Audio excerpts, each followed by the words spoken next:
Standard 7 general science यामधला आज आपण लेसन नंबर 5 फूड सेफ्टी हा अतिशय छोटा आणि तितकाच महत्त्वाचा असलेला हा नवीन चॅप्टर आज आपल्याला इथे शिकायचा आहे. तर यामध्ये फूड सेफ्टी म्हणल्यावरती तुमच्या लक्षात येईल की अन्नपदार्थाची सुरक्षा. फूड म्हणजे काय? अन्न. आणि सेफ्टी म्हणजे काय? सुरक्षा. तर अन्नाच्या बाबतीत आपण कोणती सुरक्षितता बाळगली पाहिजे याविषयी ह्या लेसनमध्ये आपल्याला थोडक्यात माहिती घ्यायची. आणि ह्याच्यावरती बरेचसे प्रश्न आपल्याला क्वेश्चन विचारले जातात आणि हे आपल्या आरोग्याच्या दृष्टीनं अतिशय महत्त्वाचा आणि पुढे अजून नंतरच्या वर्षामध्ये तुम्हाला ह्यावरती डिटेलमध्ये अभ्यास आहे. त्यामुळे व्यवस्थित लक्षपूर्वक हा लेसन तुम्ही तयार करा. ओके. आता लेसनच्या सुरुवातीला इथे एक चार्ट दिलेला आहे, तो तुम्हाला काय करायचा? कंप्लीट करायचा. तर ह्याच्यामध्ये काय दिलं आहे? तर तुम्हाला इथं करेक्ट इन्फॉर्मेशन भरायची. कशाची? फूड आणि त्याच्याबदले कुठून मिळतं? सोर्स. फूड आणि सोर्स दिले. त्यानंतर न्यूट्रिएंट्स ऑब्टेन, नंतर फंक्शन्स इन बॉडी. म्हणजे तिथं काय दिलं? ते पदार्थ किंवा ते आपल्या शरीराला त्याच्यापासून मिळणारे कोणकोणते न्यूट्रिएंट्स आपल्याला शरीराला मिळतात ते तिथं सेकंड ह्याच्यामध्ये लिहायचे. आणि थर्ड ह्याच्या बॉक्समध्ये काय लिहायचे? Function in body. मग त्याचं कार्य काय आहे? तर इथं ज्वार, व्हीट हे जे आहेत ह्याची सगळी तुम्हाला इथं न्यूट्रिएंट्स आणि त्याचे फंक्शन लिहायचे, ते तुम्ही लिहू शकतात. आता चला पुढे आपण पाहू. All constituents of food, carbohydrates, fats, proteins, vitamins, minerals, fibres and water are necessary for the proper growth of body. म्हणजे आपल्या शरीराला कशाची गरज असते? तर carbohydrates, fats, protein, vitamins, minerals, fibres आणि त्याचबरोबर पाणी, हे सगळे जे घटक आहेत ते आपल्या वाढीसाठी अत्यंत आवश्यक घटक आहेत. We get these nutrients from food materials like wheat, jowar, pulse, rice, vegetable, fruits etcetera. आणि ही जी न्यूट्रिएंट्स आहेत ही आपल्याला कशामधून मिळतात? तर गहू, ज्वारी, ज्वार, wheat, pulses, rice, vegetable, fruits ह्या सगळ्यामधनं आपल्याला हे न्यूट्रिएंट्स मिळत असतात. However what will happen if this food materials are infest by insect or spoiled in any way. म्हणजे काय? तर ज्यावेळेसही तुम्ही व्हेजिटेबल किंवा हे जे न्यूट्रिएंट्स तुम्ही हे व्हीट, ज्वार, पल्स किंवा फ्रूट्स, व्हेजिटेबल मार्केटमधून आणता त्यावेळेस तेच जर स्वतः खराब असतील आणि ते तुम्ही जर खाल्ली तर तुम्हाला त्याच्यापासून काय होईल? हानिकारक आहेत की नाही ते आपल्याला शरीरासाठी. किंवा किडलेली, खराब झालेली फळं असतील तर काय होईल? तर आता इथं पहा, पुढचा पॉईंट आपल्याला पाहायचा आहे, फूड स्पॉइलेज. तर असे हे पदार्थ तुम्ही उघड्यावरचे किंवा खराब झालेले खाल्ले तर तुमची तब्येत बिघडू शकते आणि त्यामुळं काय होतं? वेगवेगळ्या प्रकारच्या आजारांना तुम्हाला सामोरे जावं लागतं. आता हे त्यालाच काय म्हणायचं? Food spoilage. म्हणजे त्यापासून आपल्याला अन्नाची लून विषबाधा व्हायला सुरुवात होते. तर ह्याच्यामध्ये कोणकोणते आता हे घटक असतात? Factors responsible for food spoilage. आता हे काय ह्याच्यामध्ये घटक असतात की जे आपल्याला फूड स्पॉइलेज होण्याशी कारणीभूत ठरतात? आता आपण पाहू. Some fruits are their skins turn black. म्हणजे काही फळाची स्किन कशी झालेली असते? काळवटलेली असते किंवा ते खराब झालेले असते. Some fruit stuffs give out a foul or bad odour. काही फळांचा वास कसा आलेला असतो? खराब वास येत असतो. Such food stuffs are not suitable for you to eat. म्हणजे ही जी फळं आहेत म्हणजे ज्याच्यावरती ब्लॅक, काळे डाग असतात किंवा खराब झालेली असतात किंवा त्याचा वास येत असतो एक विशिष्ट प्रकारचा, ही फळं आपल्या शरीरासाठी खाणं कशी असतात? घातक असतात. Sometimes naturally available foods materials are spoiled by wrong handling as when they are overcooked or improperly stored say in a damp place. म्हणजे काय? तर ज्यावेळेस ही पदार्थ म्हणजे ही जी मिळणारी पदार्थ आहेत त्यामुळं आपली काय होते? तब्येत बिघडते. मग हे कशामुळं बिघडते? तर ज्यावेळेस आपण जास्त तर अन्न शिजवले जातं ओव्हर कुक्ड त्यामुळे, किंवा ओलसर जागी ठेवणे किंवा अयोग्य पद्धतीची साठवणूक. म्हणजे ज्यावेळेस आपण गहू, ज्वारी एखादी काही ठिकाणी घरात वर्षभराची ठेवतात, मग त्यावेळेस त्याला व्यवस्थित जर नाही ठेवलं कोरड्या ठिकाणी तर त्याला काय होतं? कीड लागू शकते. मग ही जी आहेत ती काय होतात? त्यामुळे काय होतं की त्या धान्याचं नुकसान होतं आणि तशी घाण धान्य खाल्ले की आपल्या तब्येतीचं नुकसान होतं. In such cases, the quality of the food material deteriorates. They may also be spoiled during transportation. Can you give more such example of food spoilage? अशा प्रकारची काही तुम्ही उदाहरणं देऊ शकता की ज्याच्यामुळे ट्रान्सपोर्टिंगमध्ये सुद्धा ह्या फळांचं किंवा ह्या धान्याचं नुकसान होऊ शकतं, किंवा त्याचा व्यवस्थित जर साठवणूक केली नाही, कोरड्या जागेवरती धान्याची साठवणूक केली नाही, तर त्यामुळं काय होतं, त्या सबस्टन्सचा काय होतं, सगळं डॅमेज व्हायला लागतात किंवा त्याचा दर्जा बिघडतो. मग हे कधी कधी होतं, एका ठिकाणाहून दुसऱ्या ठिकाणी वाहतूक करतानाही ते पदार्थ काय होतात, खराब होतात. तर हे जे आहे, तर ह्याला कसं सांगता येईल तुम्हाला तुमच्या भाषेत? आता फूड स्टफ म्हणजे काय, तर the food stuffs we consume whether of animal or plant source must be the best quality, otherwise may we fall prey to diseases or illness. Food is said to be spoiled if there is a change in its color, odor, texture, quality, taste, and there is a loss of its nutrients content. म्हणजे काय होतं की ज्यावेळेस आपण ही food stuffs कुठून consume करतो, animals आणि प्लांट्समधनं आपल्याला ते मिळतात. मग हिचा जो दर्जा, त्याची क्वालिटी कशी असणं आवश्यक आहे, बेस्ट असणं आवश्यक आहे, त्याची क्वालिटी बेस्ट पाहिजे. अदरवाईज काय होईल, वी मे फॉल प्रेरी और डिसीजेस और इलनेस, म्हणजे अशी जर नसेल त्याची क्वालिटी चांगली तर आपण काय होईल, आजारी पडू. मग food is said to be the spoil of their change in the colour, odour. मग हे कशावरनं ओळखायचं, त्याचा वास बदलतो, त्याचा रंग बदलतो, टेक्स्चर बदलतो, क्वांटिटी बदलते, त्याची क्वालिटी बदलते. ह्याच्यामध्ये ज्यावेळेस त्याच्यामध्ये बदल होतात त्यावेळेस त्यामधले काय होतात, न्यूट्रियंट्स हे काय होतात, लॉस व्हायला लागतात. मग आपण ओळखायचं की हे काय आहे, हे आपल्या तब्येतीला चांगलं नाही, किंवा हा पदार्थ कसा झालेला आहे, खराब झालेला आहे, म्हणून आपण तो खाण्याचा टाळला पाहिजे. ओके. नेक्स्ट पॉईंट पाहायचा आहे, ऑब्झर्व अँड डिस्कस. आता तुम्ही निरीक्षण करायचं आणि थोडक्यात त्याची चर्चा करायची. आता पहा तुम्ही, on a day out with our friend और family we enjoy mouth watering dishes like panipuri, sevpuri, pavbhaji, vadapav, pizza, burgers. म्हणजे ज्यावेळेस तुम्ही एखाद्या सुट्टीच्या दिवशी बाहेर जाता तुमच्या फॅमिलीसोबत किंवा मित्रासोबत, त्यावेळेस तुमच्या तोंडाला कसं होतं, पाणी सुटतं हे पदार्थ ऐकल्यावरती. कोणतं, तर पिझ्झा, पावभाजी, पाणीपुरी, वडापाव ही जी आहेत ती काय होतात, तुम्ही ही पदार्थ पाहिले की तुमच्या तोंडाला काय होतं, पाणी सुटतं आणि ते तुम्ही काय होतात, पदार्थ आवडीने खातात. मग अशा वेळेस तुम्ही काय करतात, ते खातात. पण हे पदार्थ कुठं बनवले जातात किंवा त्या कोणत्या ठिकाणी ते विक्रीसाठी ठेवलेले असतात, किंवा ती घेणारी जी व्यक्ती असते तिचे हात स्वच्छ होते का, यासाठी ते करताना त्यानं वापरलेले जे पाणी होतं ते कोणतं होतं, ह्या सगळ्याचा विचार आपण करतो का. तर ह्या बाबतची तुमच्या शिक्षकांशी काय करा, चर्चा करा.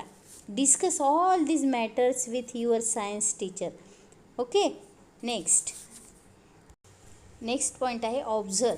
आता इथं तुम्हाला एक प्रश्न विचारला आहे, which fruits in the picture appear to be good to eat, why. आता इथं जी ह्याच्यामध्ये तुम्हाला काही चित्र दाखवलीत ती तुम्हाला खाण्यासाठी योग्य आहेत असतील तर का. Various kinds of changes occur in the food materials. For example, fruits turn black और चेंज टेस्ट, मीट बिकम्स सुअर और पीनट बिकम्स रेन्सी. म्हणजे काय, तर ज्यावेळेस इथं फळांमध्ये फूड मटेरियल्समध्ये काय होतो, चेंज होतो. कशामुळं होतो, तर फ्रूट टर्न्स कसं ओळखायचं, त्याच्यामध्ये चेंज झालेला. तुम्हाला जर एखादं फळ घेतलं तर त्यामध्ये चेंज झालं आहे कसं तुम्ही कळणार, किंवा खराब झालं हे ओळखायचं असेल तर कशावरनं लक्षात आहे, फ्रूट्स टर्न ब्लॅक और चेंज टेस्ट. त्या फ्रूट्सची कलर चेंज होतो, त्याच्यावरती बारीक बारीक डॉट दिसतात, किंवा त्याची टेस्ट चेंज होते. मीट बिकम सुअर, मीट म्हणजे मांस हे जे असतं ते सुअर बनायला लागतं. और पीनट बिकम रेन्सीड म्हणजे शेंगादाणे, पीनट मीन्स शेंगादाणे, हे कसं होतात, खौट लागतात. All these changes occur due to the factors within the food materials. मग ह्या ज्या चेंज आहेत तर त्याच्यामध्ये काय होतं, त्याच्यातली जी स्वतःचे जे फॅक्टर्स आहेत त्याच्यामध्ये काय होत जातो, बदल होत जातो. त्यामुळे ते पदार्थ काय होतात, खराब होतात. त्यानंतर आता पुढं पाहायचं आहे Often, food grains, etc., produced in farms are damaged due to the various reasons like improper handling, improper storage, improper transportation, extra. मग ज्यावेळेस आपण शेतामध्ये धान्य पिकवतो त्यावेळेस काय होतं, त्यांना ते तयार केल्यानंतर जे हँडल करतो त्यावेळेस त्याला काय होतं की इजा पोहोचते, डॅमेज होतं त्यामुळं. आणि ही जी कारण आहेत अजून कशामुळं डॅमेज होतं तर इम्प्रॉपर हँडलिंग, त्याची हँडलिंग करताना आपण व्यवस्थित नाही हँडलिंग केली किंवा ट्रान्सपोर्टेशन व्यवस्थित नाही केलं किंवा त्याचं स्टोरेज व्यवस्थित नाही केलं तर ही काय होतात, धान्य खराब होतात. Some food stuff like meat and milk are either acidic or alkaline. मग आता मांस, दूध ही काय आहेत, ॲसिडिक आणि अल्कलाईन आहेत. They may get spoiled due to the chemical reaction on contact with metals. मग ज्यावेळेस हे मिल्क, मीट ज्यावेळेस एखाद्या मेटल्सच्या सान्निध्यात येतं किंवा मेटल्सच्या ह्याच्यामुळे ते काय होतं, केमिकल त्याच्यामध्ये रिॲक्शन होतात आणि ते दूध, मीठ किंवा हे काय होतात, खराब व्हायला लागतात. Sometimes food stuffs may be spoiled due to the contamination by microorganism or insect from the surrounding air, water or soil. मग काही फळं किंवा काही पदार्थ तर हे काय होतात, हवेमध्ये काही बारीक मायक्रो ऑर्गॅनिझम असतात तर त्यांच्या सानिध्यात ज्यावेळेस ही फूड स्टफ येतात त्यावेळेस त्यामुळे सुद्धा वॉटर, एअर आणि सॉईल ह्यांच्या कॉन्टॅक्टमध्ये आल्यामुळे ते काय होतात, खराब होतात. Can you give some examples of factors that causes spoilage of food. मग अशा प्रकारची ही जी खराब करण्याची जी फॅक्टर्स आहेत त्याची तुम्हाला काही माहिती किंवा त्याच्यामध्ये आणखी कोणते घटक असतात हे तुम्हाला सांगता येतात का, ते येत असतील तर लिहून ठेवा. त्यानंतर आपल्याला नेक्स्ट पॉईंट पाहायचा आहे फूड वेस्टेज. आता फूड वेस्टेज म्हणजे काय, अन्नाची नासाडी. How and where is food wasted, म्हणजे अन्न कुठं आणि कसं वाया जातं. आता पहा, with the help of science and technology India has shown great process in the production of various food stuffs like cereals, fruits, vegetable, fish as well as milk and milk products. म्हणजे आपल्या science आणि टेक्नॉलॉजीमुळे इंडियामध्ये वेगवेगळ्या प्रकारचे fruits, vegetables, fish, milk आणि milk product हे आपल्या देशामध्ये प्रचंड प्रमाणात तयार केले जातात किंवा घेतले जातात. Even so many people in our country and all over the world face the problem of hunger. मग आपल्या इथं असं असतानाही आपल्या देशामध्ये अजून असे काही लोक आहेत की ज्यांना अन्न मिळत नाही. अजून ते कसे आहेत, भुकेले आहेत किंवा गोरगरीब आहेत, त्यांना अजून अन्नाचा कण मिळत नाही. अशा लोकांसाठी may do not get even 1 meal a day. अशा काही लोकांना अजून एक दिवसाचं एक वेळेसचं जेवणसुद्धा मिळत नाही, असेही लोक आपल्या देशामध्ये आहे. Hence it is our duty to prevent wastage of food however it take place. मग आता अशा ठिकाणी, अशा परिस्थितीमध्ये ज्या ठिकाणी अन्न वाया जातं त्यासाठी आपल्याला विशेष काळजी घ्यायला पाहिजे. आता नेक्स्ट पॉईंट पाहायचा आहे आपल्याला, क्वांटिटेटिव्ह वेस्ट ऑफ फूड. म्हणजे काय तर खूप प्रमाणात हे जे वेस्ट होतं फूडचं त्याच्याबद्दल आपल्याला काय करायला पाहिजे. Wrong methods of farming like hand sowing of seeds, inaccurate threshing, improper storage and wrong methods of distribution are some reason of quantitative waste of food. म्हणजे आता हे फूड वेस्ट होण्यासाठी काय आहे तर चुकीच्या पद्धतीनं शेती करणे किंवा ते पेरणीच्या वेळेस असं मुठीनं काही लोक पेरतात तर ते पेरणी करताना योग्य पद्धतीनं पेरणी करणे किंवा व्यवस्थित त्याची मळणी करणे किंवा अयोग्य साठवण किंवा ज्यावेळेस आपण त्याचं वितरण करतो किंवा दुसऱ्याला देतो त्यावेळेस ती वापरण्याची पद्धत ही चुकीची असेल, अशी आणि अनेक कारणं.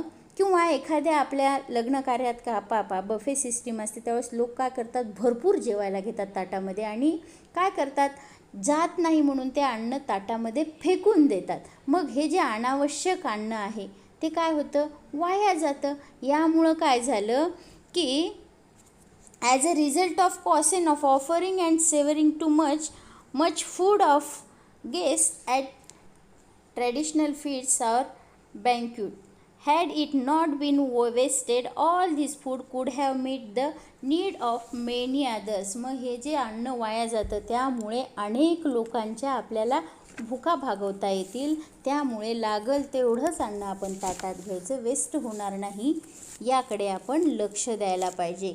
म्हणजे काय तर क्वांटिटी किती आहे त्याप्रमाणे आपण काय करायला पाहिजे, अन्न तयार करायला पाहिजे आणि त्या पद्धतीनं त्याचं हँडलिंग केलं पाहिजे.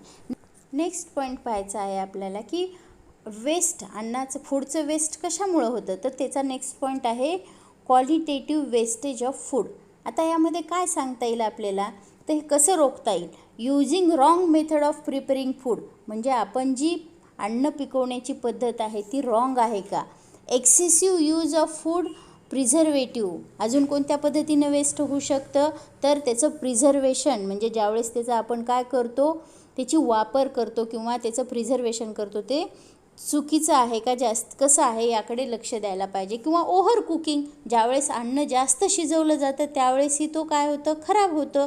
Washing the vegetable after cutting them, काही व्हिजिटेबल अशा असतात की ज्या जास्त वेळ धुतल्या कट केल्यानंतर तर त्या काय होतात, डॅमेज होतात, खराब होतात. Mishandling of fruits like grapes and mangoes, अजून कशामुळे वेस्ट होतं तर मिसहँडलिंग, म्हणजे आपण अयोग्य पद्धतीनं त्या फळांची हँडल केलं तर ते काय होतात, खराब होतात, जसं की ग्रेप्स आणि मँगो. त्यानंतर calculation of the time required transport fruit producers to consumers, म्हणजे अजून कधी होईल तर ज्यावेळेस आपल्याला ज्या काही पॅकेटचा, आपण ज्यावेळेस पॅकेटचं अन्न घेतो किंवा पॅकिंग घ्यायचे खाद्यपदार्थ आणतो त्यावेळी त्याच्यावर एक्सपायरी आणि मॅन्युफॅक्चरिंग डेट असते. तर त्या वेळेमध्ये जर अन्न आपण खाल्लं नाही तर ते काय होतं, ते खराब होतं, मग आपल्याला ते फेकून द्यावं लागतं. नंतर are some of the causes of qualitative waste of food, म्हणजे ही जी सगळी कारणं आहेत ती ही कशाची आहेत, क्वालिटेटिव्ह वेस्ट ऑफ फूडची आहेत. तर ह्या सगळ्या ह्याला आपण जी अन्नाची नासाडी होती ह्या सगळ्यामुळे ती कारणीभूत ह्या फूड वेस्टला ठरू शकते. आता त्यानंतर आपल्याला काय, what can you do the prevent food wastage and spoil, म्हणजे आता जर ह्याची नासाडी होऊ नये यासाठी आपल्याला काळजी घ्यायची असेल तर त्याच्यासाठी आपण काय करायला पाहिजे, तर पहिल्यांदा काय करायचे, serve yourself only as much as you can eat, म्हणजे आपल्याला जेवढं अन्न पाहिजे तेवढंच आपण घ्यायला पाहिजे. अवॉइड ओव्हर कुकिंग फूड, जास्त अन्न शिजवलं नाही पाहिजे. Avoid throwing away left over food, reuse it in a proper way, म्हणजे जर एखाद्या वस्तू आपण पुन्हा रियूज खाऊ शकतो, म्हणजे जास्त वेळ न राहता आपण त्याचा काही वस्तूंचा आपण रियूज करू शकतो, म्हणजे जसे की धान्य, तर ते फेकून न देता त्याचा आपण प्रॉपरली रियूज करायला पाहिजे. नेक्स्ट पॉईंट काय आहे, buy only as much grain vegetables fruit milk etcetera as you need, म्हणजे आपल्याला जेवढं धान्य, जेवढे व्हिजिटेबल फ्रूट्स मिल्क आवश्यक आहेत तेवढीच आपण खरेदी करायची. नेक्स्ट काय, store grains and other purchasable food stuff like vegetables fruit milk etcetera using proper method, म्हणजे काही धान्य किंवा फूड आहेत किंवा व्हेजिटेबल आहेत ह्या हँडल करताना योग्य पद्धतीने त्याचं काय करायचं, हँडलिंग करायचं. Check the expiry date of bottle can packed food and use within that time, म्हणजे हवाबंद डबे किंवा बॉटल ज्यावेळेस आणतो पदार्थाची आपण त्या पदार्थाची ती त्याच्यावरची एक्सपायरी डेट आणि मॅन्युफॅक्चरिंग डेट पाहूनच आपण ती घ्यायला पाहिजे. It all the food that you have सर्व अवर शेल्फ, म्हणजे ही जी आता काय करायचं ताटात, इट ऑल द फूड, ज्यावेळेस आपण ताटात जेवायला घेतो त्यावेळेस जे ताटात वाढलेलं अन्न असतं ते तेवढंच्या तेवढं आपण पूर्ण ताट काय करायला पाहिजे, क्लीन करायला पाहिजे. हे जे सगळे आता सांगितलेले जे मी आहेत पॉईंट ते सगळे आपण जर व्यवस्थित लक्षात ठेवले तर आपण कुठेतरी थोड्या तरी प्रमाणामध्ये ह्या फूडचं जे वेस्टेज होतं आणि त्याच्यापासून जे स्पॉयलेज होतं हे टाळण्यासाठी आपण काहीतरी मदत करू शकतो असं मला वाटतं. आता यानंतरचा पुढचा पार्ट पाहायचा आपल्याला, फूड स्टोरेज अँड प्रिझर्वेशन, हा आपण नेक्स्ट पिरियडमध्ये नेक्स्ट लेक्चरमध्ये पाहणार आहेत. एवढं तुमच्या लक्षात आलं असेल तर आता तुम्ही काय करा, एवढं रीड करा आणि यामधले महत्त्वाचे पॉईंट आहेत ते व्यवस्थित लिहून ठेवा. Okay, bye.